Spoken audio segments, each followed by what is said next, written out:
The choice of Abu Dhabi is telling.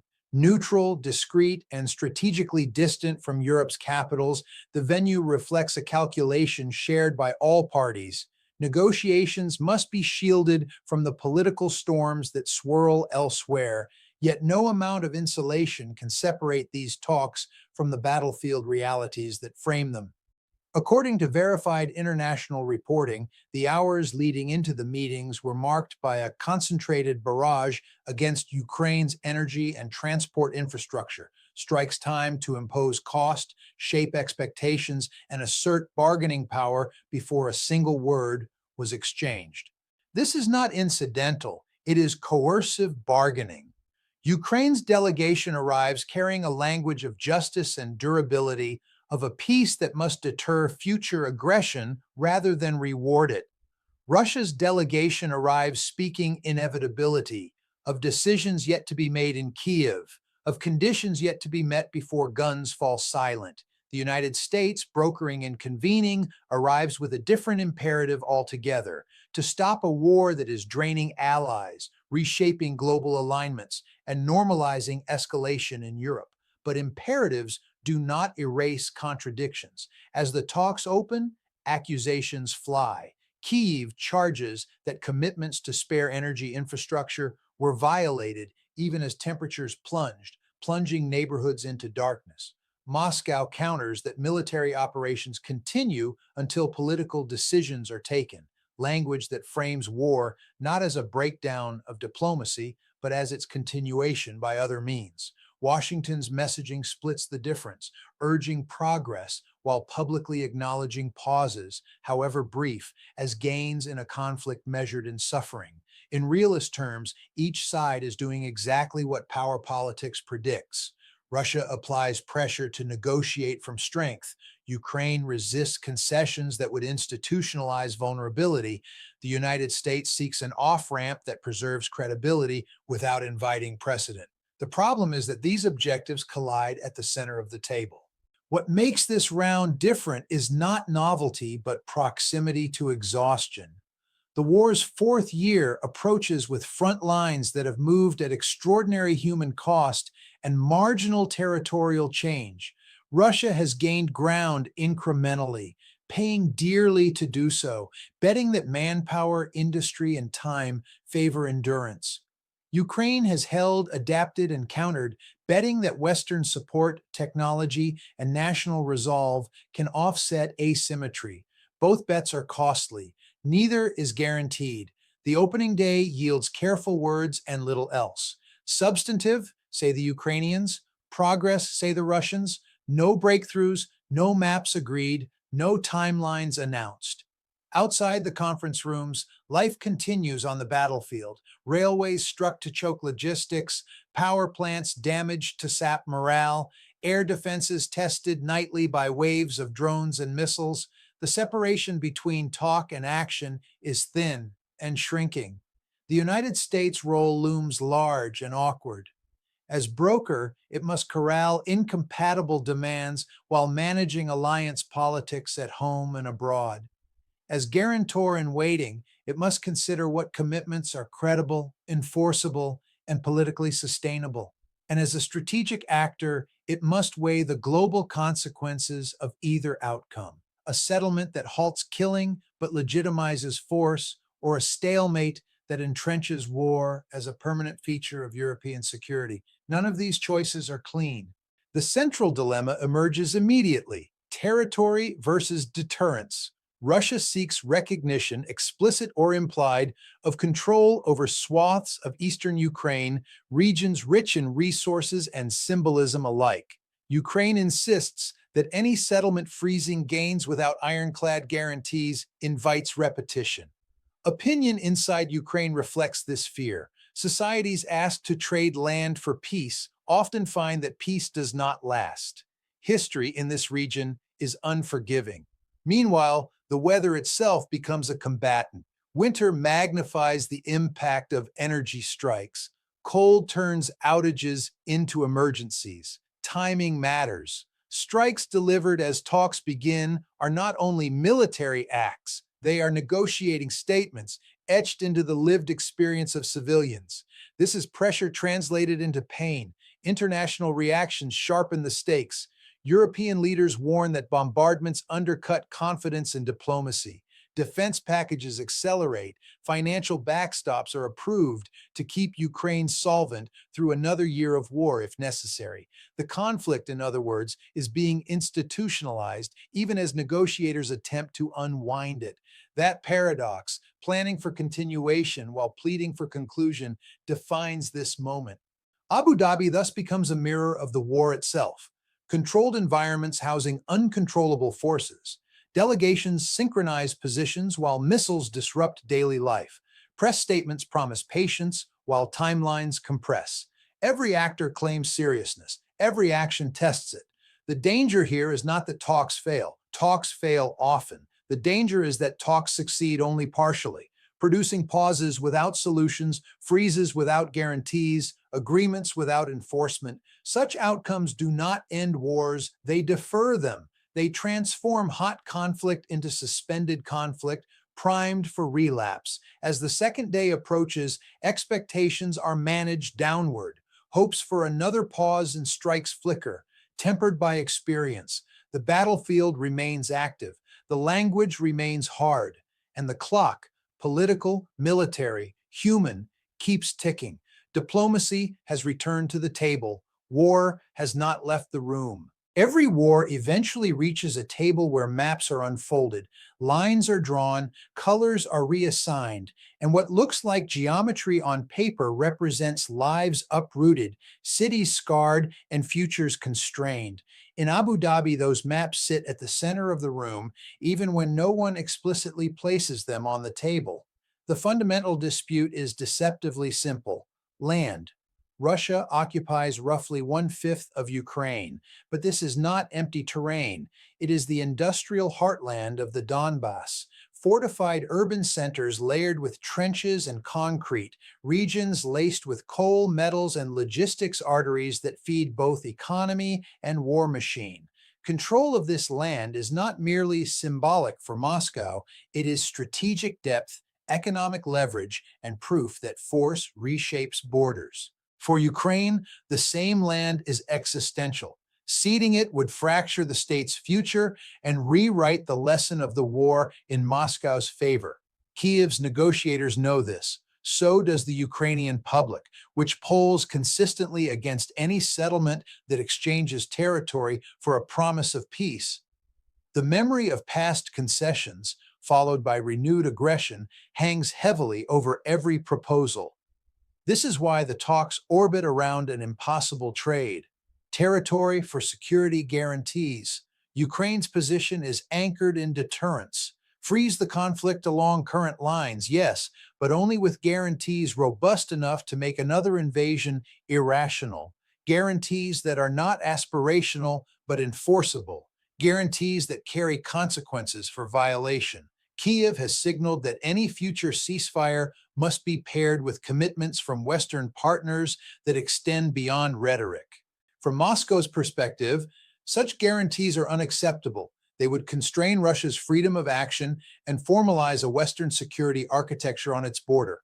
Russia's negotiators frame the issue differently. Peace requires Ukrainian withdrawal from contested regions and recognition of new realities.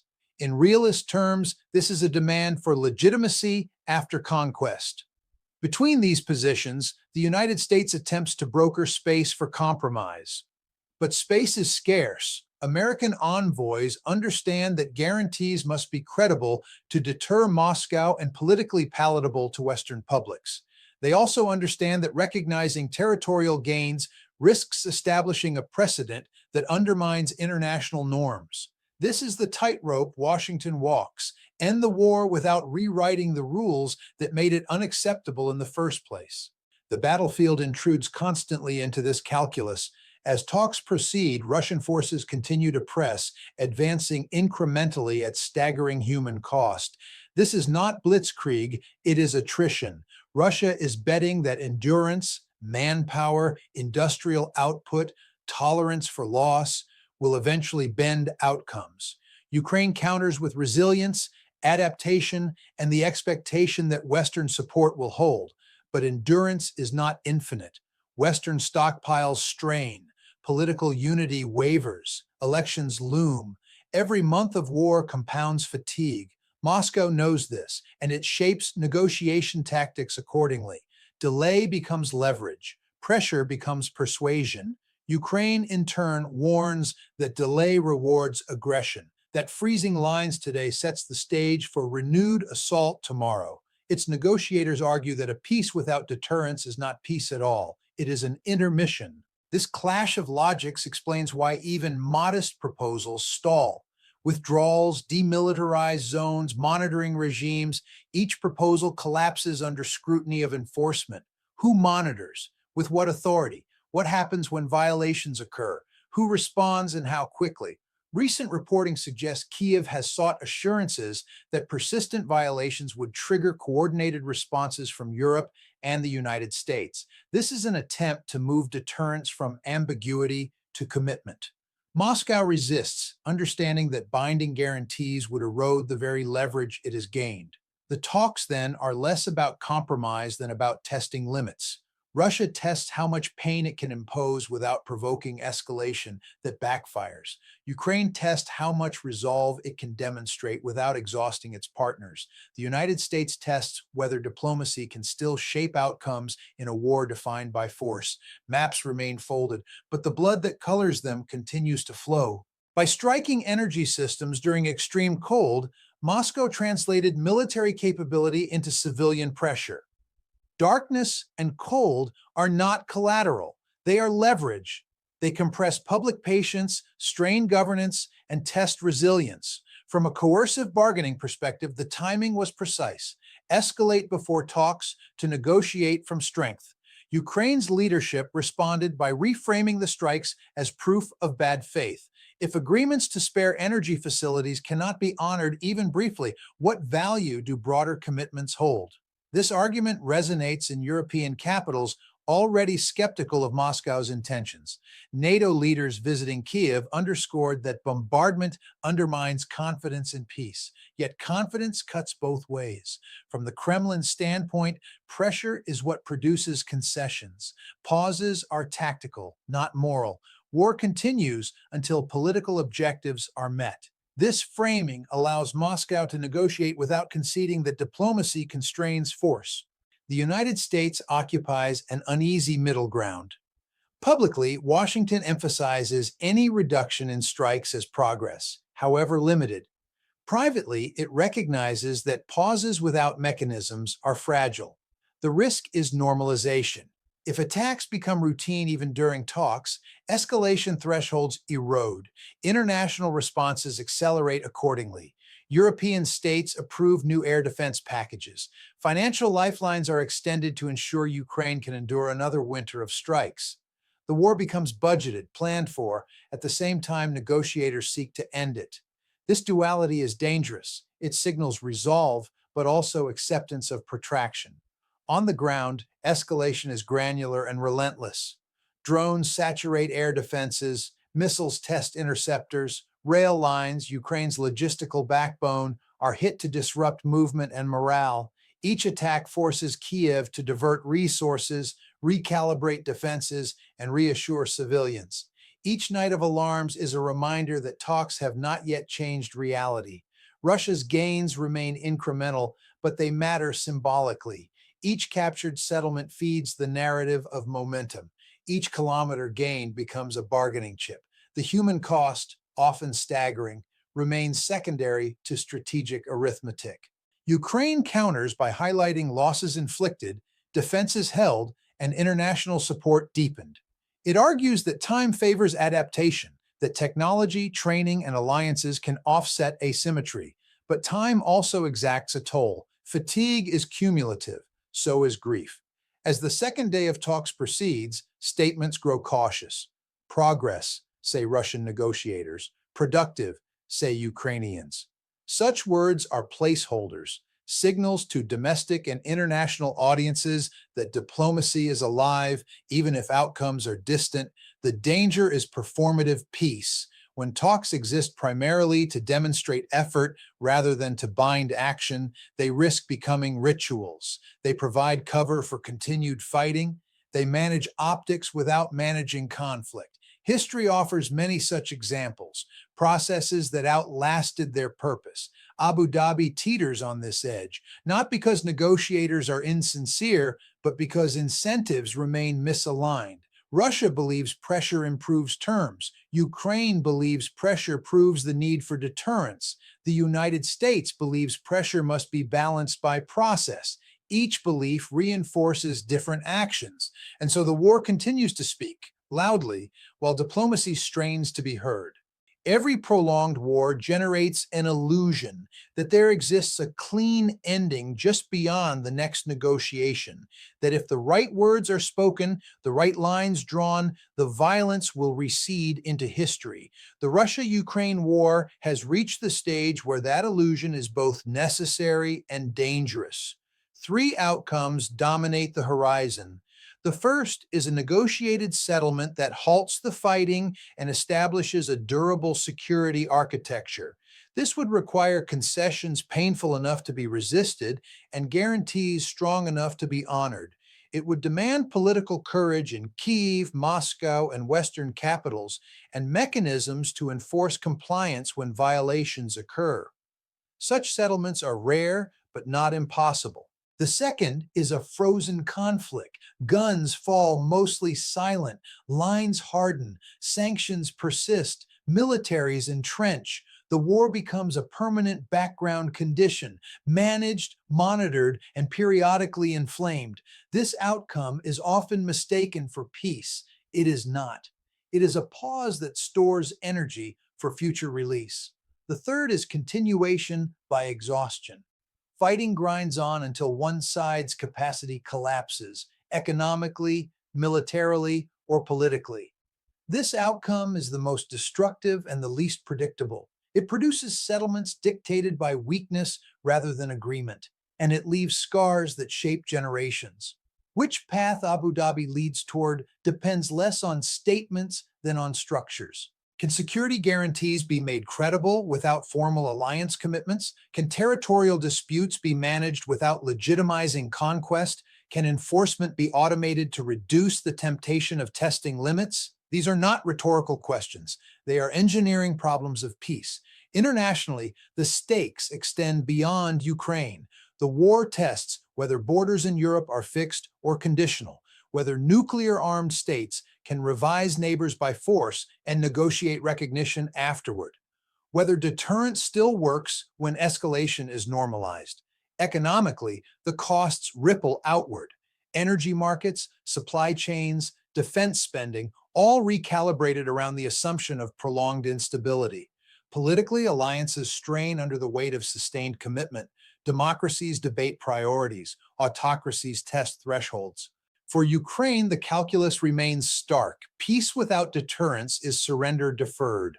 For Russia, peace without recognition is defeat postponed.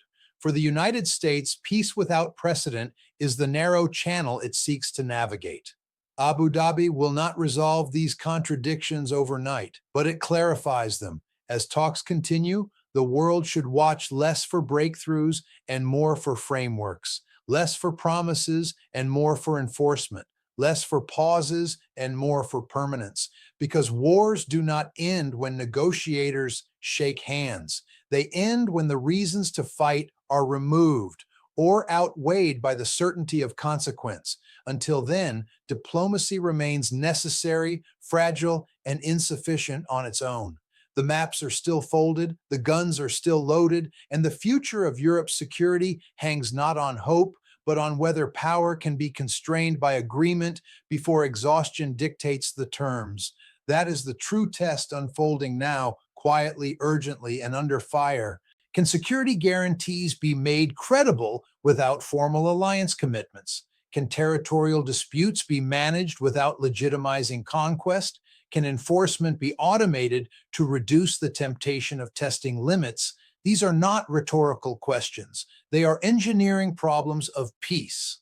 Internationally, the stakes extend beyond Ukraine. The war tests whether borders in Europe are fixed or conditional, whether nuclear-armed states can revise neighbors by force and negotiate recognition afterward, whether deterrence still works when escalation is normalized. Economically, the costs ripple outward. Energy markets, supply chains, defense spending, all recalibrated around the assumption of prolonged instability. Politically, alliances strain under the weight of sustained commitment. Democracies debate priorities. Autocracies test thresholds. For Ukraine, the calculus remains stark. Peace without deterrence is surrender deferred. For Russia, peace without recognition is defeat postponed. For the United States, peace without precedent is the narrow channel it seeks to navigate. Abu Dhabi will not resolve these contradictions overnight, but it clarifies them. As talks continue, the world should watch less for breakthroughs and more for frameworks, less for promises and more for enforcement, less for pauses and more for permanence, because wars do not end when negotiators shake hands. They end when the reasons to fight are removed or outweighed by the certainty of consequence.